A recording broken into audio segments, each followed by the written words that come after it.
आज के निबंध का शीर्षक है कवियों की उर्मिला विषयक उदासीनता, जिसके रचयिता महावीर प्रसाद द्विवेदी हैं। लेखक कहते हैं, कवि स्वभाव से ही निरंकुश होते हैं। कहा भी गया है, निरंकुशः कवयः।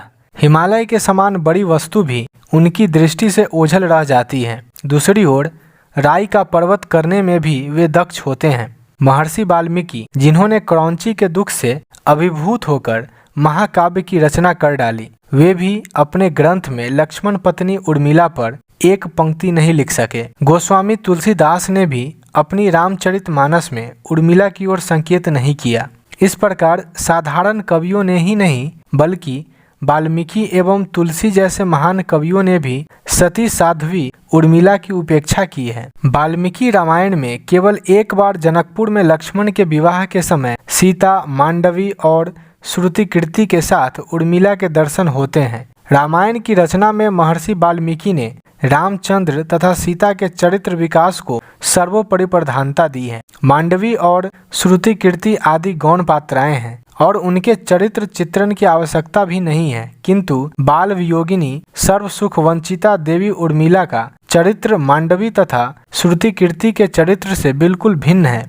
मांडवी और श्रुतिकीर्ति तो अपने अपने पति के साथ अयोध्या राजमहल में ही रहती है, किंतु उर्मिला को अपनी बहन सीता तथा अपने पति लक्ष्मण का वियोग 14 वर्षों तक सहना पड़ा है। फिर भी वाल्मीकि की दृष्टि से वह झोल रही है। यह उसके भाग्य का दोष ही कहना होगा। उर्मिला का चरित्र अत्यंत ही उज्जवल तथा गेय है। आवेगपूर्ण यौवन के अनुरागमय और सावेश प्रेम पर वह जितना नियंत्रण करती है, वह मानवीय त्याग का कदाचित सर्वोच्च उदाहरण है। फिर भी आदि कवि वाल्मीकि का ध्यान उसके चरित्र की ओर नहीं गया। रामायण में कई स्थल हैं जहां वाल्मीकि उर्मिला के चरित्र पर प्रकाश डाल सकते थे, उसके कोमल हृदय की मनोगत भावनाओं की अभिव्यंजना कर सकते थे।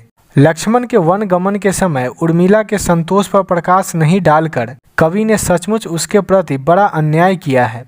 अपने पति के परमाराध्य राम के राज्याभिषेक की तैयारी के समय उर्मिला के हृदय पर भी आनंद का समुद्र लहराया होगा, किंतु कुछ ही क्षण बाद राम, लक्ष्मण तथा सीता ने वन के लिए प्रस्थान किया, तब उर्मिला के हृदय में अपार कष्ट हुआ होगा। कवि ने तो राम वन गमन के बाद अयोध्या के विषाद, राजा दशरथ की मृत्यु आदि का विशद वर्णन किया है, किंतु घोर दुखिनी उर्मिला को वे बिल्कुल भूल गए। उसकी दशा के वर्णन में वे एक शब्द का भी प्रयोग न कर सके। उर्मिला का आत्मोत्सर्ग महान है। लक्ष्मण ने भ्रातृ स्नेह के कारण राम का साथ दिया, वह बहुत बड़ा त्याग था, किंतु उर्मिला का त्याग उससे भी महान है। उसने अपनी आत्मा की अपेक्षा अधिक प्यारा पति भी राम जानकी के लिए दे डाला। नवोढत्त को प्राप्त होते ही उसने राम जानकी के लिए अपने सुख सर्वस्व पर पानी डाल दिया और 14 वर्षों के पति वियोग की आग में वह जलती रही। जानकी जी पति परायण धर्म के कारण राम के साथ वन को गई।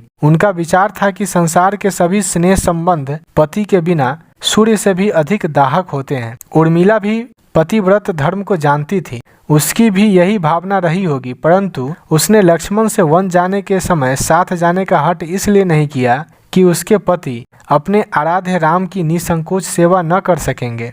यह उर्मिला के चरित्र की सबसे बड़ी महत्ता है। उसका आत्मोत्सर्ग महान है। फिर भी वाल्मीकि जैसे महाकवि इस श्रेष्ठ नारी को भूल गए, यह अत्यंत ही दुख का विषय है। इसी प्रकार गोस्वामी तुलसीदास जी ने भी उर्मिला के चरित्र की उपेक्षा की है।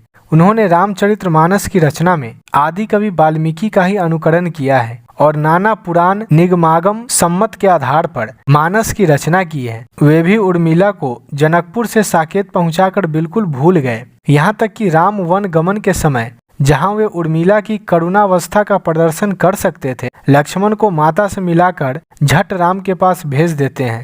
ऐसे स्थल पर एक दो चौपाई में उर्मिला की दशा का वर्णन कर देना कवि के लिए अपेक्षित था, लेकिन कवि ऐसा नहीं कर सका।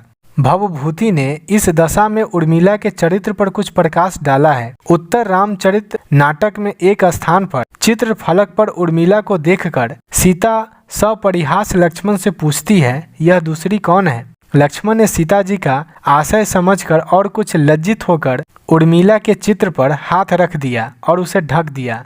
उसके बाद से ही उर्मिला का उदार एवं महान व्यक्तित्व कवियों द्वारा ढकता ही आया है।